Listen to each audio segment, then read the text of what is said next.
this episode, we're going to explore beyond the pages of Beowulf. The epic poem tells the story of a brave and incredibly strong hero from Gitland, a region of Sweden, who sails to Denmark to help the desperate King Hrothgar.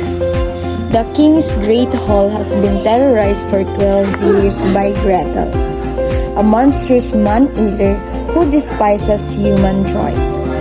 Beowulf defeats Grendel by ripping off his arms in a fierce, unarmed battle, then dives into murky swamp to defeat Grendel's vengeful mother in her underwater lair. He returns home a celebrated hero and later become the wise king of the Geats, ruling successfully for 50 years until a final fatal threat emerges, a fire-breathing dragon, enraged by a theft from its treasure hoard.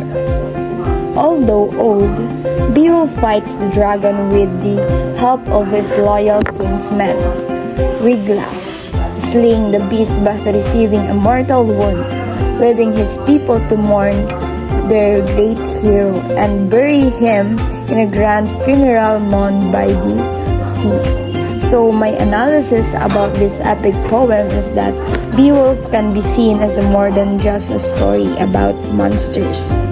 It's also about what society expects from its heroes and how those expectations shape a person's identity.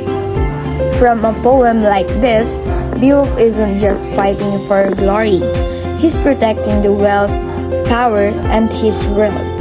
He defends Mid's hall, treasures, and everything that keeps his society's peace.